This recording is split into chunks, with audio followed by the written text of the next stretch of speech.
السلام علیکم ورحمۃ اللہ وبرکاتہ۔ نصف شعبان یعنی 15ویں شب، جسے ہم اور آپ شب برأت کہتے ہیں، اتوار کو ہے۔ کیا اس کی فضیلت احادیث کے اندر ہے یا نہیں ہے؟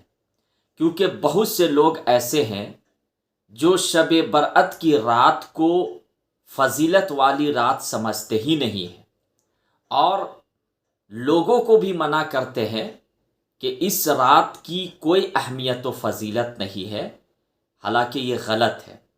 ہاں، لوگوں کو اتنی بات ضرور بتانا چاہیے کہ راتوں میں سب سے افضل رات اور فضیلت والی رات ہے تو وہ شب قدر کی رات ہے، جو رمضان کے آخری عشرہ میں پائی جاتی ہے۔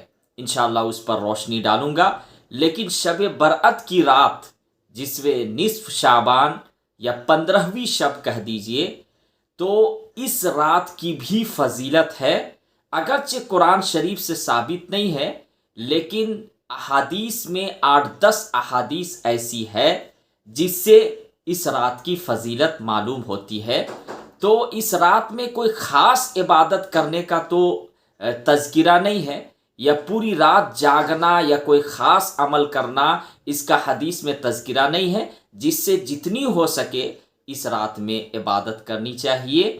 ہاں، جاگ کر رسم و رواج نہیں کرنا چاہیے۔ رسم و رواج مطلب پٹاخہ وغیرہ چھوڑنا، یا پھر ہنسی مذاق کرنا، یا گناہوں میں مشغول ہونا، یہ سب تذکرہ نہیں ہے۔ لیکن آئیے میں 8-10 احادیث آپ حضرات کے سامنے پیش کرتا ہوں، جس سے شب برأت کی رات کی فضیلت معلوم ہو جائے گی۔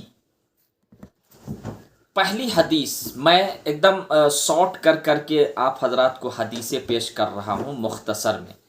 پہلی حدیث، یہ روایت مشکات شریف میں ہے، صفحہ نمبر 115 پر۔ اس حدیث میں حضرت عائشہ صدیقہ رضی اللہ تعالیٰ عنہ روایت بیان کرتی ہے کہ آپ صلی اللہ علیہ وسلم نے فرمایا کہ اے عائشہ، کیا تمہیں معلوم ہے کہ اس رات میں یعنی 15ویں رات میں کیا کیا ہوتا ہے؟ حضرت عائشہ نے دریافت کیا کہ اللہ کے رسول صلی اللہ علیہ وسلم کیا کیا ہوتا ہے؟ آپ نے فرمایا، اس شب میں یہ ہوتا ہے کہ اس سال جتنے بھی پیدا ہونے والے ہیں سب لکھ دیے جاتے ہیں، اور جتنے اس سال مرنے والے ہیں وہ بھی لکھ دیے جاتے ہیں، اور اس رات میں بندوں کے اعمال اٹھائے جاتے ہیں۔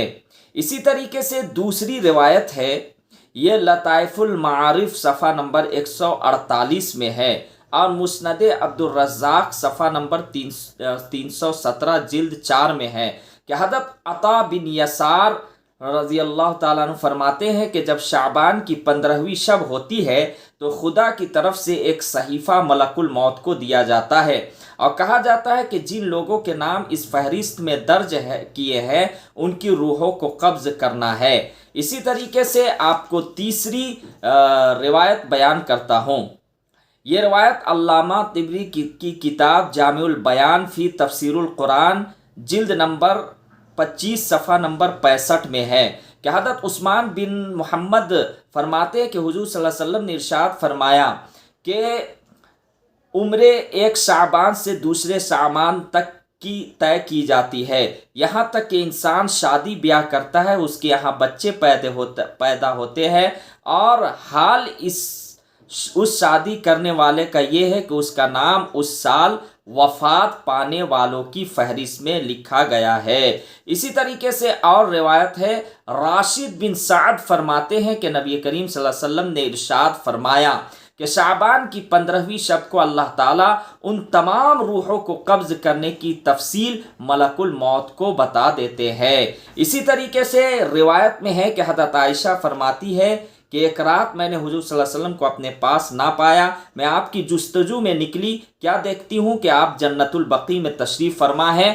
آپ نے ارشاد فرمایا، عائشہ کیا تمہیں یہ اندیشہ ہے کہ خدا اور رسول تم پر زیادتی کر سکتے ہیں؟